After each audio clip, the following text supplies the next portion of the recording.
Good morning dear students, welcome in our SST class. हाँ जी बेटा, हम हिस्ट्री का फर्स्ट चैप्टर कर रहे थे, what, where, how and when, कि क्या, कहाँ, कब और कैसे। ठीक है, इसके हमने 2-3 पॉइंट रीड कर लिए थे।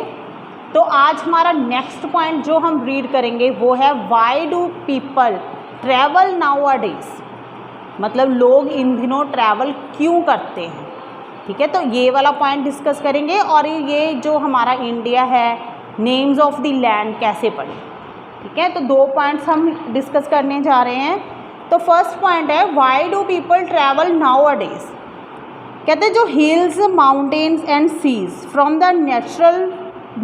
The natural frontiers of the subcontinent. Subcontinent क्या होता है?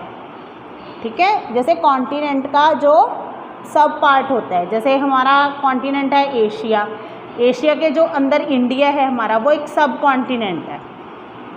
तो कहते हैं जितने भी ये हिल्स होते हैं, माउंटेन्स होते हैं, सीज होते हैं, ये किस चीज़ का निर्माण करते हैं? नेचुरल फ्रंटियर्स का। जैसे आपको पता है फ्रंटियर्स क्या होती हैं? सरहदें। कहते हैं ये नेचुरल फ्रंटियर्स बनते हैं। जैसे आपको पता है हमारे इंडिया में, इंडिया के नॉर्थ में क्या है? हिमालय पर्वत है। हिमालय पर्वत है ना, तो वहाँ पे फोर्स खड़ी करने की ज़रूरत नहीं, क्योंकि हिमालय पर्वत ही हमारी रक्षा करता है। उधर से कोई भी फौज एंटर कर ही नहीं सकती अपने भारत में। ठीक है, तो वहाँ पे वो क्या हो गया? Natural frontiers. कहते कई बार कोई पहाड़ी, कोई पर्वत, कोई समंदर, वो क्या होते हैं? नेचुरल फ्रंटियर्स होते हैं। और लोग इनको क्रॉस करके भी आते हैं कई तो। ठीक है, जैसे किसी महासागर को पार करना, इस प्रकार उसको पार करके किसी दूसरे देश में एंटर करना। कहते हैं ये बहुत डिफ़िकल्ट होता है इन नेचुरल फ्रंटियर्स को क्रॉस करना। लेकिन कुछ लोग ऐसा करते हैं, करना चाहते थे, और उन्होंने पर्वतों को भी सर कर लिया। सर कर लेना मतलब जीत लेना। वो पर्वतों को पार करके भी आए और समुद्रों को पार करके भी आए। तो people from across the frontiers, जो सरहदों को पार करके आए, also came into the sub continent, वो सब कॉन्टिनेंट में आए। ठीक है, जैसे कि हमारा इंडियन, और वहीं पे आके बस गए। ठीक है, पहले क्या था बेटा, लोग एक जगह से दूसरी जगह मूव करते थे जब। ठीक है, तो कहते वो सरहदों को पार कर करके जब वहाँ पहुँचे, जैसे किसी बड़े समंदर को पार कर लिया उन्होंने, पर्वत को पार कर लिया, फिर वो सब कॉन्टिनेंट में पहुंच गए, और फिर वो धीरे धीरे वहीं पे आके बस गए, सेटल हो गए। तो ये जो मूवमेंट्स थी लोगों की, ठीक है, भी हमें नहीं पता कि कौन से लोग इंडिया में आके बस रहे थे। तो जब वो धीरे धीरे इस प्रकार लोगों की मूवमेंट्स होती गई, भी कोई इधर से कहीं और जा रहा है और कोई यहाँ से और जा रहा है, कोई वहाँ पे आ रहा है, तो उसने क्या कर दिया, हमारी जो कल्चरल ट्रेडिशन था उसको एनरिच कर दिया, बढ़ा दिया।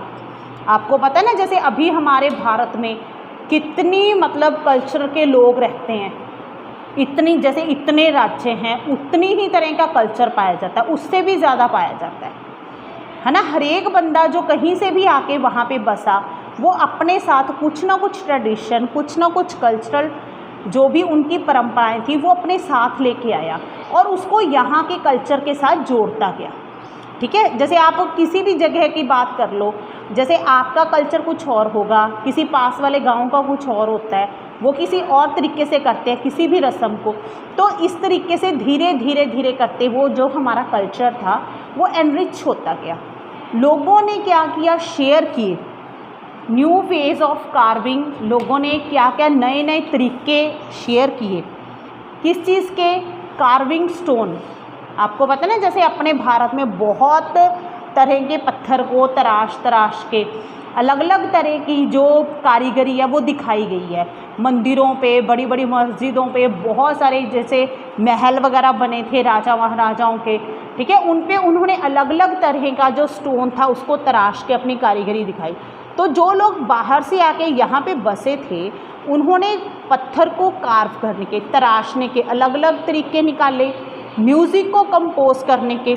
ठीक है, संगीतकार बहुत तरह के बने जिन्होंने अलग अलग रचनाएं की, और इवन के cooking food over several 100 years of years. मतलब कई सौ सालों तक लोगों ने भोजन को पकाने के भी अलग अलग तरीके खोज निकाले। मतलब इस तरीके से वो एक दूसरे के साथ इन चीज़ों को शेयर करते गए और ये सारा कल्चर हमारा क्या होता गया, एनरिच होता गया। हाँ जी बेटा, नेक्स्ट पॉइंट है हमारा नेम्स ऑफ द लैंड। कहते 2 वर्ड है we often use for our country, जो हम अपने भारत के लिए यूज़ करते हैं। वो कौन कौन से, देखो इंडिया और भारत। अपने देश को जैसे हम क्या बुलाते हैं, इंडिया भी बुलाते हैं और भारत भी। जैसे कई देशों का तो नाम एक ही है ना, भी मतलब बस उसको वहीं बुलाते हैं। जैसे जापान है, उसको जापान ही बुलाते हैं। मतलब ये तो नहीं कि उसके 2-4 नाम है, लेकिन अपने भारत को लोग इंडिया भी बुलाते हैं, भारत भी। तो जो इंडिया वर्ड है वो कहाँ से आया है? The word India comes from the Indus, जिसको संस्कृत में क्या बुलाते हैं, सिंधु।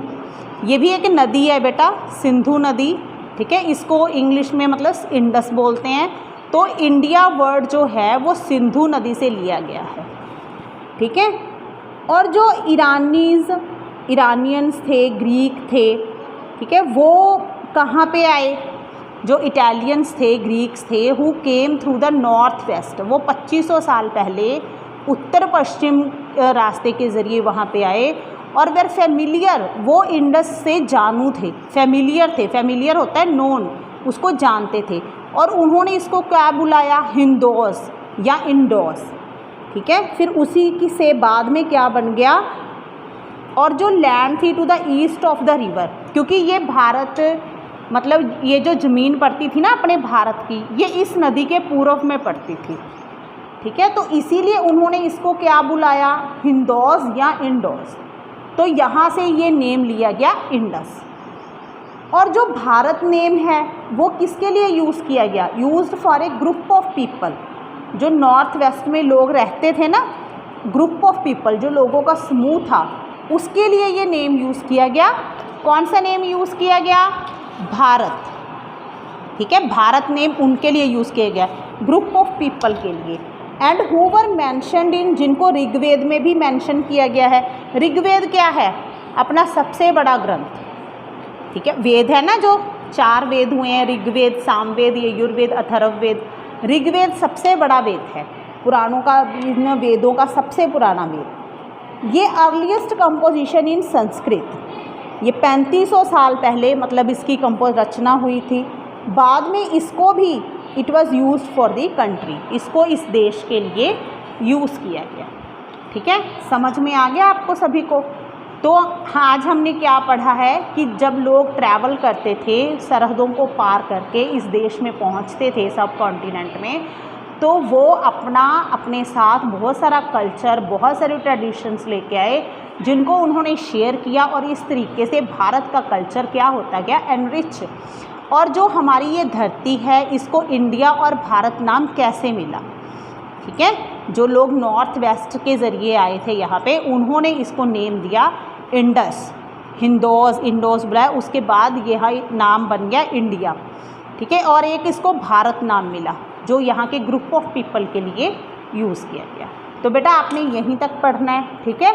आगे के पॉइंट्स हम नेक्स्ट क्लास में करेंगे। तब तक के लिए हैव अ नाइस डे।